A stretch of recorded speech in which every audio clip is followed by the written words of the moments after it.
Well, we're going to have a little discussion with you. I invite you to listen in to our discussion. The discussion is Back to the Future. Those of us who are on this platform today have at least 40 years of doing the kind of things that we do. As a matter of fact, there's a couple of us pushing 50. I mean, a couple of them pushing 50 years at this business. We're not going to do a long introduction. Just recognize that MGM is considered in her market the best that she does. And so is my wonderful friend Naomi, and my wonderful friend Glenna, and my sometimes friend Joel. I like Joel best when Judy's with him. Yeah. So we're going to have a little conversation and let you listen in. We're going to ask each other some questions, but our goal is this. Our goal is that some of the things we brought into this business some 40 years ago, values, skills, attitudes, abilities, are still serving us well today. The five of us are very active in our professions today. And we hope that some of the ideas that we share with you today will be helpful to you in maximizing a quality lifetime in this business.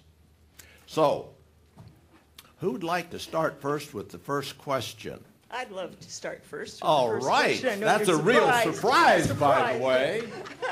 I'd love for us to share what your intention is every time you go to the platform.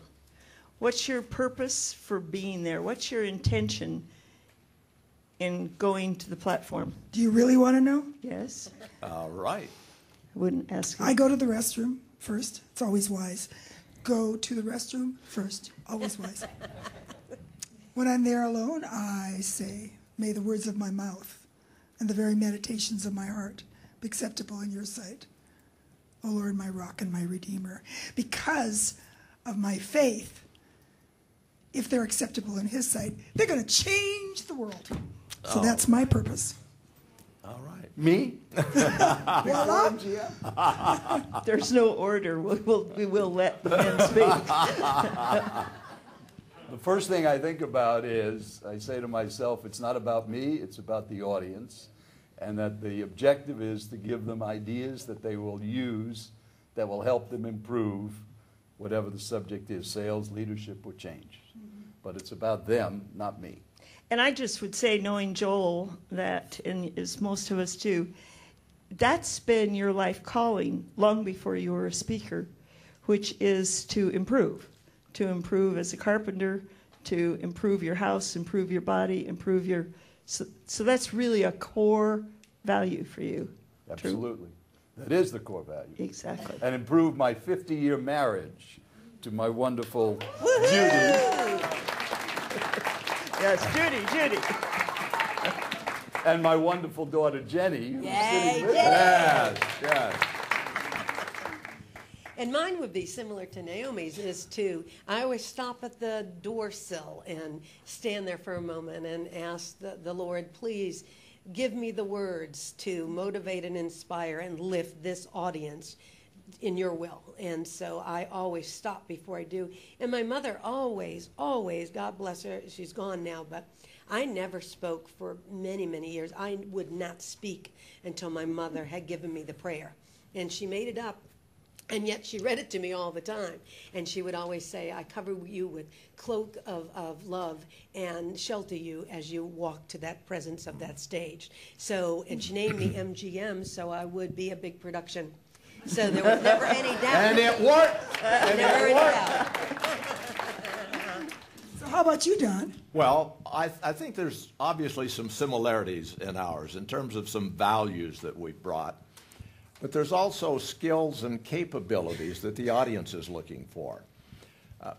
I guess my hope is that I will be an encouragement to my audience, that what they hear from me will be helpful to them, and not just helpful to them, it will seem realistic. It will seem like it's grounded in reality, that they can apply it, that they use it, it'll make a difference in their life.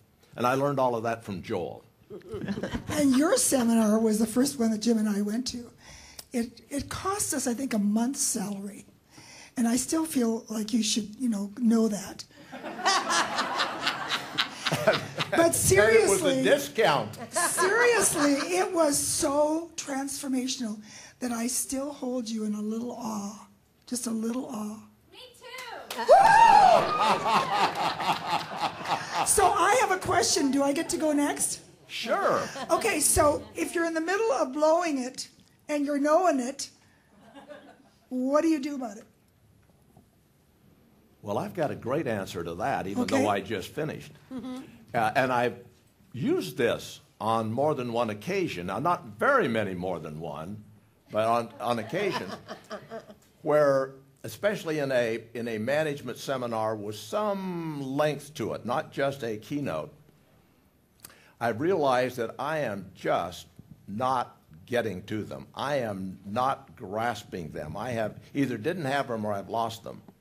And I've stopped and said, I have a plan to continue the information that I've been presenting, but I just got a thought. I'm working on some new stuff that I think might be even more helpful to you than that which I've been sharing so far. Would it be okay with you if I transition to the new stuff? And they're always relieved.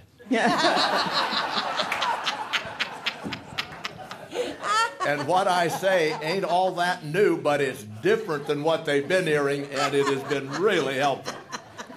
I always look for a story. If I think that the eyeballs have glazed over for even 10 seconds, I always work with an outline that they can't see, but it's laying on my table, and I have my outline. All my stories are highlighted in red, so I just jump to a red story, and then I find a way to apply it. But it's usually some point of humor that I can use, that a story will snap people out of that sort of glazed over experience. Yeah. Me? Oh. Never interrupt a woman. Well, I think if you've done your preparation and you really understand the audience, that you shouldn't have a terrible experience. But there are certainly times at the end of a day at 5:30, they started at 8 and they're tired, and you start to see them losing. I do exactly what Glenna did. Humor is always the tool I use. And the definition, in my experience, is humor energizes an audience and opens their thinking to new ideas. It's not entertainment. It's to energize them. Yes. And as soon as they get energized, That's right. then you can go back to the content again. Exactly. And that's something, when you watch as many speakers as we've had, you've seen the great ones do that. One thing I'd just add, too, the danger, in my opinion, we're just sharing our opinions, is to memorize. If you want to get glazed over responses, and if you want to absolutely freeze in the middle and have no idea where you're going to go next, memorize. Do not memorize. Don't memorize your stories. Don't write out word for word what you're going to say. Do not do that. Could we get I'd like a vote. Does anybody do that? Does anybody memorize, write it out, and script their message? Just yes, do you? No. Do you? I don't now. I think in the beginning I did till I could get it Stop. down. One word. Yes or no? In the beginning, yes. Now. Not now. Not now. Yeah. Naomi? No. Glenna? No, never, No. never. No. But there is an additional piece of information that's kind of interesting, is that we're all protégés of Cavett. He inspired every one of us in one way or another, and he had it memorized from beginning to end. And every one of those keynote speeches That's were exactly right. totally memorized. You You could listen to his record, not tape, not CD, but record, called What Makes Joe Go, and then listen to him do the talk. As a matter of fact, just a quick little story of the first time I met Cavett. I was picking him up at the airport in Denver to take him to Boulder to give a presentation there. And I was sponsoring the company that was bringing him in. It was the first time I met him. And I had previously been working for General Electric Company, and I'd met, I thought, some pretty high-powered people. But this guy gets in my car. We say hi. We head to Boulder, And I'm thinking, I'm in the presence of the most incredible communicator I have ever met. I am mesmerized by this conversation as we're driving up to Boulder. It takes us about 40 minutes to get there. We go in, and I introduce Cavett. I'm so proud to introduce him. And he begins to give his talk to our audience. And about 30 seconds, maybe a minute into his talk, I'm thinking, deja vu. I think I've heard this talk. He had been practicing on me all the way to Boulder. Okay, so Maureen, do you have an answer? You know, I do have an answer, and I think mine turns the other way because I spend a lot of time on the front end. I come extremely early. I meet every single person who comes into my room. I usually hug them because that's who I am, and so I always start with getting them on my side to begin with. And I change the room dynamic. If I'm having a challenge, I will change the room dynamic. Either move a table. I almost never speak in front of tables anymore. But we'll change the room, change their seating to begin with. And then that often gives the shift. So I help them to shift the energy. And I use humor all the time. Well, we ask the questions that are the most meaningful to us. And the experience I had was 10 days after 9/11. I was speaking to 300 nurse practitioners and physicians in upstate New York. And I was speaking on leadership. And they didn't care. Yeah. Because some of their buddies had died in the 9/11 experience. And I'm doing my thing, and it isn't working. And I just stopped. And there's a phrase I love, speak to the obvious. And I just said, you know, this isn't working because your hearts are not in this leadership talk. I walked about in the middle of the room. I said, like, all of you to stand up, please. And this is where experience comes in. You don't do this when you're just starting. But when you've got some experience, you say, I can do this. So I walked down, I said, I want you to all stand up. I want you to take hold of someone's hand. People in this room are precious because they take care of people who take care of people. Let's all sing God Bless America. God bless. Okay. Change the whole room dynamic. Incredible. And the rest of the morning was Incredible great. Example. And then I asked for permission. I said, okay, I'm here to talk about leadership. Would you like to hear about it? And they said yes. And we went on. You know, could I just plus that, because I agree with you. I started a 3-day seminar Tuesday night of 9/11. Oh, my God. Tuesday night, all day Wednesday and Thursday. And I had 250 women in front of me from all over the country. And it was in Prescott where there was no cell service, there was no TV, and it was Tuesday night. And many of them had seen just enough TV to be collapsed. And what I said, you know what, most of us can't hear because our mind is spinning. Mm-hmm. So what I want us to do is form a big circle. And I want you to partner up. And I want you to share with the person standing next to you whatever is on the top of your mind other than 9/11. What is it in your life that's your greatest concern? And miraculous things happen. But here's the lesson I learned, and I would pass it on, and I know that all of us have done this. Dare to be in the moment.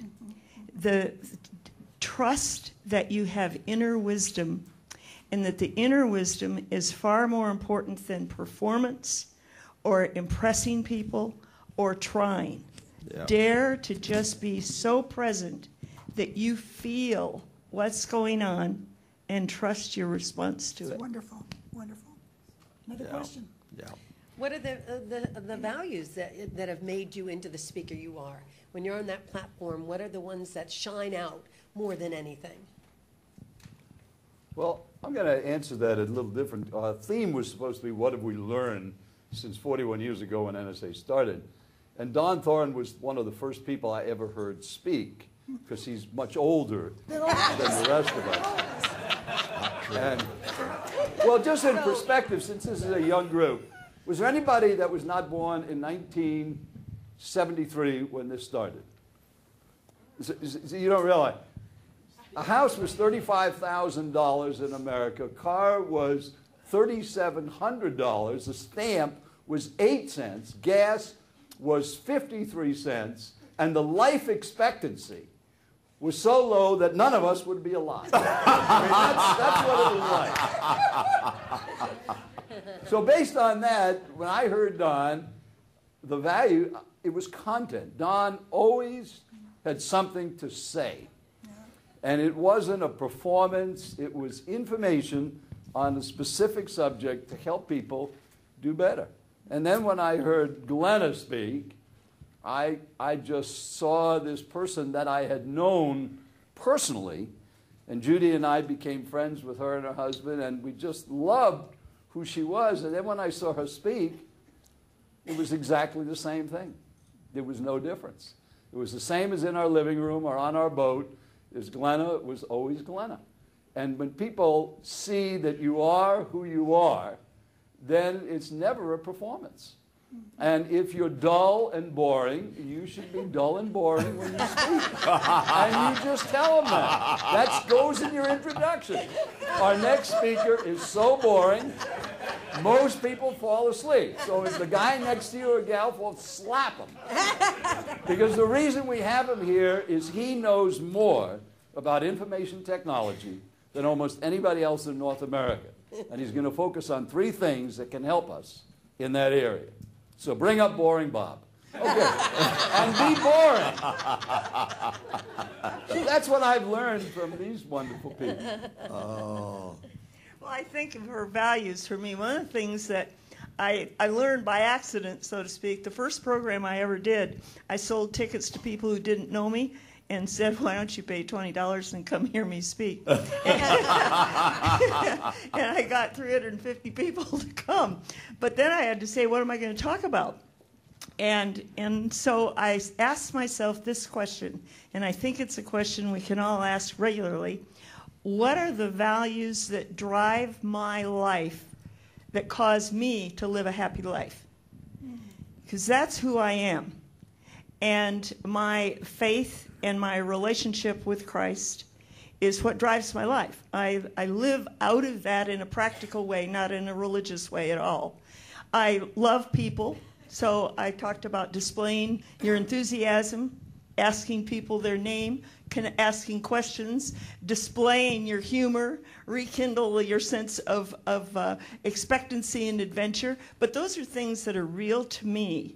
And the minute I could answer what's real to me, I knew that's what I needed to help people with. Yeah. And my desire is to transform a life. I'd like people to either think, feel, spiritually, emotionally, something they've never felt before when I speak. And they do.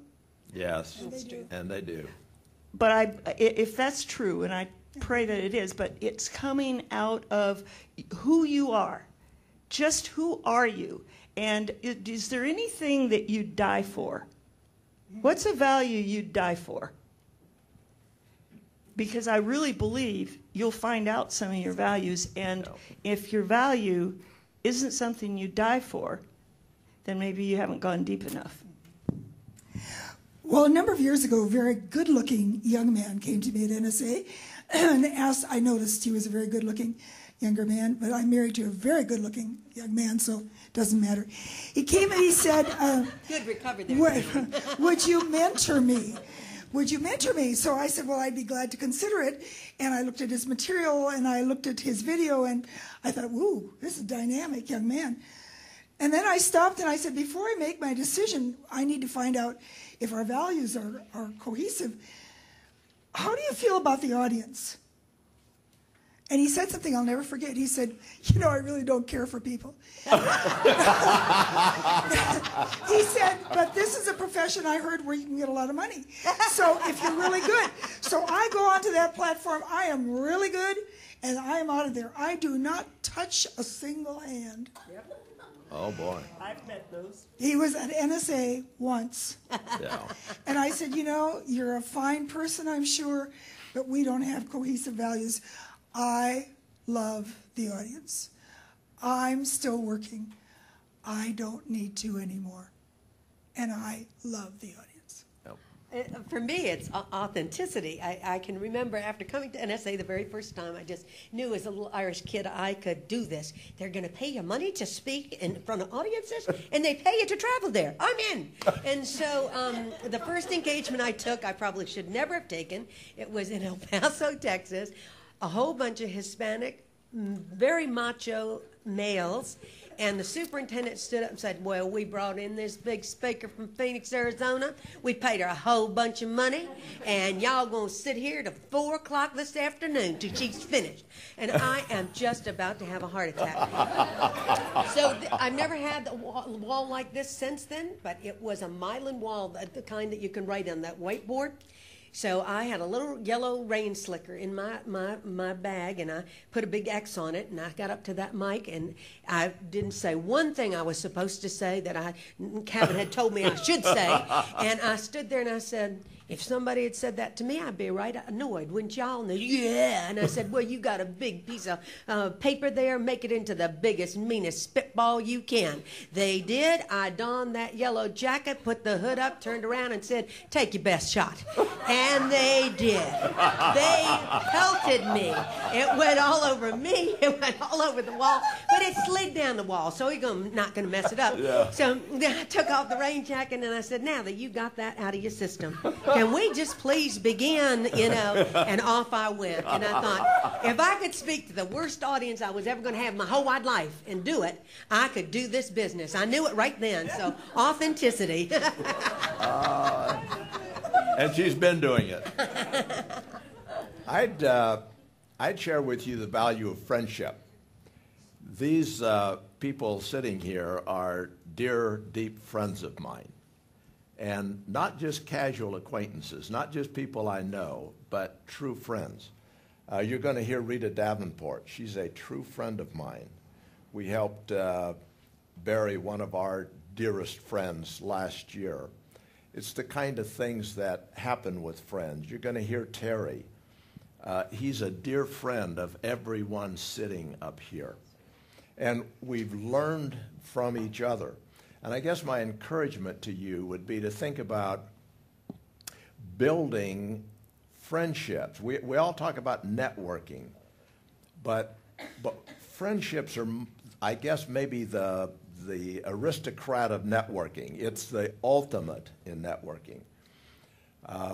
Some of the other founders of NSA that come in and out of Phoenix to see all of us are dear friends, and we've learned from each other. Joel was one of the best salesmen I think I had ever seen of a personal development product when I first met him. I was jealous, as a matter of fact. He was so good. And I said, would you help me with something, Joel? I need some sales help, and he did.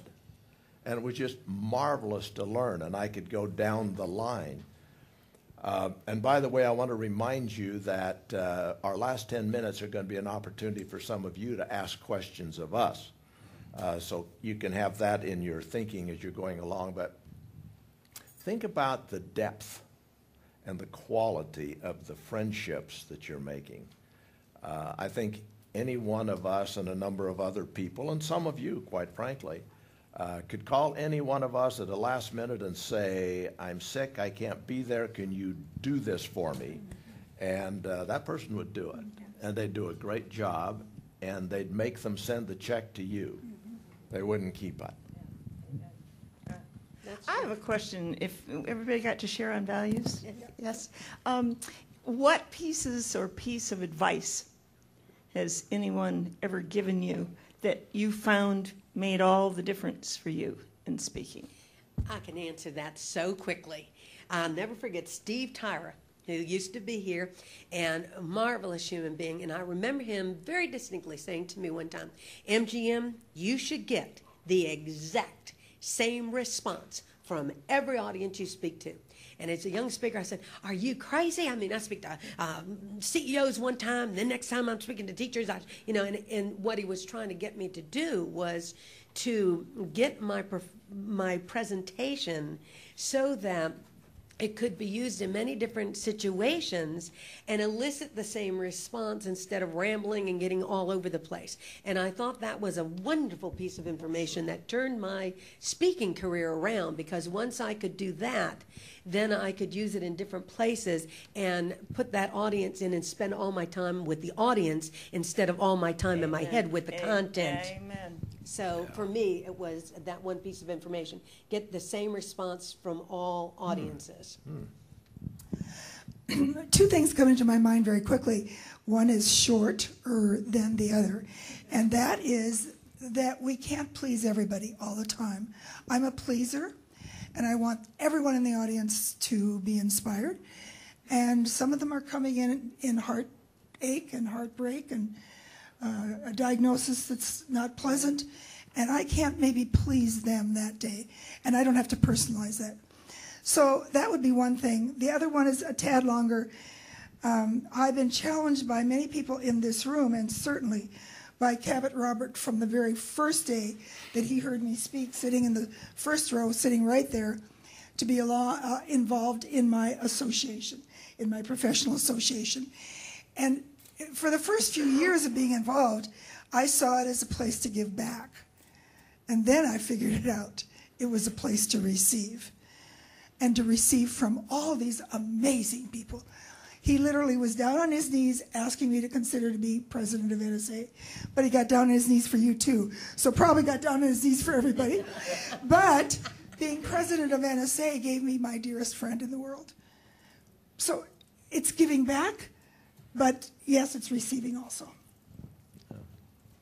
Earl Nightingale said something about don't follow the crowd, and he gave an example that if you, as we look at this exit door here, one door is open of double doors. And he said when you go through the exit door, you'll notice everybody goes through one side.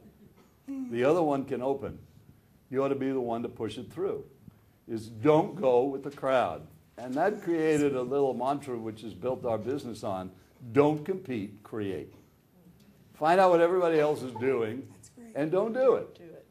And that was such great advice early in the 1970s that never left me. So didn't he say if you do just the opposite of what everyone else is doing, you'll never make another mistake right. as long as you live? Yes.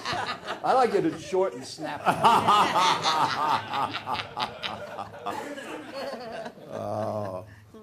Well, mine was a man named Tom Haggai, who in recent years has been chairman of the world of IGA foods all over. He's like Rita. They use speaking to become a worldwide executive, as well as other things. Tom described our audiences as information rich and action poor. And he said, rather than just giving them more information, make it actionable. And as time goes on, find ways while you're still with them to take some kind of action. Maybe it's a simple little role play. Maybe it's a simple little statement of purpose that they make or they write. But I've thought about that. They already have, everyone in your audience is smarter than you are in some way. So how can you take the information you're giving to make it actionable that really will benefit and make a difference in their life? Fabulous. I would have to say the person that influenced me the most was Joel. I heard him in 1981 at the Biltmore at a national convention. And between watching him and hearing him, I'll never forget Joel. It wasn't what he said. I was 5 rows back on the end, and when he finished, I stood up and cried. And I don't cry easily, and I didn't cry over what he said. I cried over how he said it, that he was totally audience-focused. You were completely free of yourself. It was never about anything about you. It was what doors could have been improved, how we could have kept the noise down in the room. And I dared to ask Joel if he would spend a few minutes with me. And he said, I'll give you 20 minutes. And he set his watch. Seriously. And his wife, Judy, was with him. And the two of them have said 5 things. And I know that Judy's the brains behind. No, I didn't. Yes. We all know that. But one, I asked all the typical new speaker questions. And he said, don't worry about bureaus. Don't worry about marketing. Forget advertising. Just get good. Don't worry about having a book. Don't worry about doing tapes. Don't worry about trying to market yourself to others. Just get good. Don't do anything but speak. Just speak until you're good. Everything else will take care of itself. And Judy even looked at my material and she said, don't put a business name. Use your name. You're the one that's got the message. Yeah. And those pieces of advice have made all the difference for me. I've never used a bureau. I've never marketed. I've never advertised. Word of mouth has made it for you. And you have more business than you know what to do with. And I believe there's a lot. I'm not saying bureaus, they're fabulous, but a bureau will find you if you're really good. Yes, they will. Absolutely. Haven't found me yet, but. I just have to say quickly about friendship is that in 1976, I found out that Naomi Rhode had been praying for me for 2 years with one of my best friends, and I didn't even know it. And that symbol of friendship, when I found that out, I thought, good grief, why would she be worried about me? Because of the damage she thought I could do. But something didn't happen better. Okay, so we're down to 10 minutes. Questions from the audience. Point out who you'd like to have answer it first. If the rest of us want to chime in, we will. And keep your answers short, and your questions short, and we'll keep our answers short. When you're starting out and you totally lose your place, like you just have brain fog and you're like, oh my God, what's next? What do you do? You want to point to somebody other than me for that? Well, my quick answer to that is I never speak without an outline, so I don't have a brain fog. I always have an outline. I don't hold it up. If I spoke to 4,000 doctors in October, and it's on the big stage. You're not going to hold your outline by any means, but I work off a table where I can always see, and so I don't lose my way. I think early on I did that with the outline. Now I use my Keynote or PowerPoint or whatever you're calling it. I use that to keep me on track. It has no words on it. I use pictures and movies and music and stuff, but that always keeps me on track and triggers me back in. So. And I don't use PowerPoint, but I use 5, 6, or 7 words in a row. And so if I've got those 5 words and I think, oh my goodness, where was I? I can quickly look at those words on the table. I think because you all said don't ever memorize, I think it probably gave somebody the idea that you just get up and wing it. No. And I know all of you do not get up and wing it. But speaking to that, using your outline, what else do you do? Because you all practice your speeches. That's what the Speakers Lab is for. So would you speak to that, being prepared, not memorizing, but how do you prepare? Well, I'll answer that. I don't ever practice. I think about the ideas. So like today, for those of you who know me, I spend a lot of time preparing. I spent a lot of time preparing today by just trying to think who's out there. And what do you want to hear? And what can we give to do that? And we had some idea of some of the things that would come up, but it's thinking clearly. If you have a clear picture in your mind, the words will come. As an example, let's just say at the break you go outside and a mugger comes and grabs your purse if you're a lady or your wallet if you're a man and runs away. And you come back in all disheveled and somebody says, what happened? How much preparation do you need to tell what happened? Well, I went outside the car, this guy comes over, he says he had a gun, and you just tell him what happened.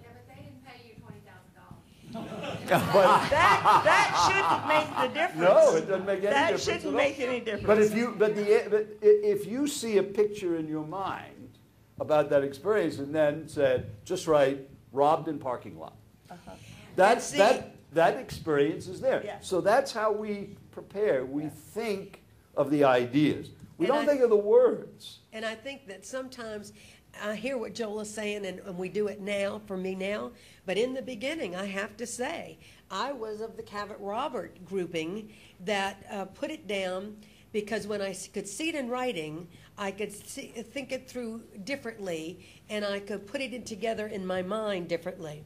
I remember Patricia Fripp using the stacking method. She would tell, it was stories, vignettes, or whatever you want to use, and she would put them on her fingers. And so she would just put them on. This is story number one, and the stories that you have that are going to go along with the points and that you're going to make. The research that I know my friend Joel does like crazy. Nobody's got research like Joel's got. And so it's all there. So I think it's just your nature. If you need to write it out first and then it's into your system, great. If you don't need to write it out and you can let spirit move you, but you want to get the reaction the same simply because it's pertinent information delivered in an entertaining, wonderful style. Let's go to another That's question. a great question, though. Get as many as we can. Hi, you're also illuminating. Thank you so much. My question has to do with the piece of advice that was given about don't use a business name, just use your name. And this isn't the first time I'm asking about what if you do multiple things, but this came up again in my mind. What if you have different sides of yourself or areas of expertise, each one with all the experience credentials, it's legitimate, so to speak, but if you do want to simplify and you do want to go just by your name, do you have advice for how, let's say, the website won't look confusing if you want to send clients, who want to hear you speak about wine, or someone else wants to hear you speak about creativity or that sort of thing? What advice would you have for a multifaceted person to use their name versus different business names? I give you a quick answer to that. It's a lot of people make it in this business by having a narrow niche and targeting that and building brand and product and everything around that specialization. And that's probably the most successful model. I'm working with a client in Denver now where I'm doing some keynoting, I'm doing some executive mentoring, I'm doing some coaching, I'm doing some consulting, and I love it. So the challenge is that if we want to be multifaceted, understand we're not going to get the benefits of specialization. But if make the decision about how you want your career to evolve. Because after all, it's your life and you're only going to live it once. Good answer. I also think that if they love you when you talk about wine, they'll give your name to other people who want to hear about wine. And then on the other hand, the next time if you're talking about marketing and they loved it, people who are interested in marketing, they'll use your name. So the name, I speak in a lot of arenas, but having a name, and I'm not saying some of you I know have business names and it works for you, but I'm just saying that you can use just your name, and that's what they'll remember. Often they don't remember a brand name. Yeah. JCPenney, Macy's are people's names, and they sell all kinds of products. They got all departments. Good. Got another question? Yes. Thank you to all of you. It's really been enjoyable. Something that you said earlier, Joel. So Joel, I've worked very closely with, and I've been blessed to hear him speak many times. But something just came to mind when you were talking about not preparing. And the question is, how do you prepare your topic? So, for example, you're going to speak at a given event, and you know what the basic theme is or the message. Where do you start in terms of preparing your talk? You're asking me? You or anyone, but you I thought of because Well, I just had a I've meeting seen last you. week with Train Air Conditioning. They've been a client for 40 years. 40 years, and they still work for the Train Air Conditioning Company. I met with them here, and we had a theme of the meeting, how the West was won, and I asked, what are they doing? What is the objective of the meeting? What do you want the people there to leave with? They're going to have one sentence when they get on the phone, when they get in the car and call their spouse, say, the meeting's over, I'm heading home. The spouse says, well, was it a good meeting? It was a great meeting. What was it about? And they're going to use one sentence. what do you want that sentence to be? And they said, we want Trane to be our dealer of choice, because they all sell other air conditioning companies, these dealers. Then I said, what do you want me to leave them with? What's the one sentence when I'm finished they're going to tell you? And I didn't have any content planned until I knew what the client wanted and what their purpose in being. So my one sentence is that when I finish is, the dealers will say, I want my customers to see me, Trane dealer, as their dealer of choice. And everything I'm going to talk about for 4 hours is going to focus on that one sentence. So it's the client that determines what the subject is. In addition to that, I do the exact same thing. The one other thing I do is say, based on the information that we got, talking to the people, interviewing, then I say, based on all of that, what's the one thing that this audience most needs based on the information I have? And with these doctors, for instance, 4,000 doctors from all over the world, what do they need?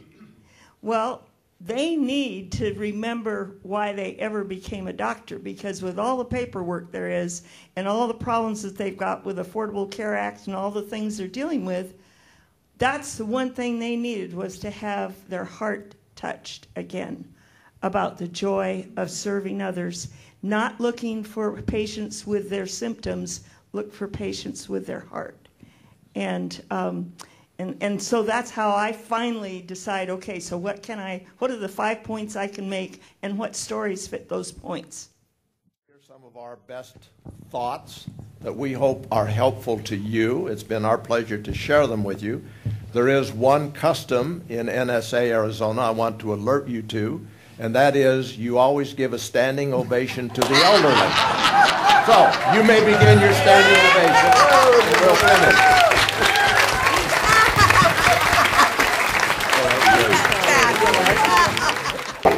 That was wonderful. Wonderful, wonderful, wonderful.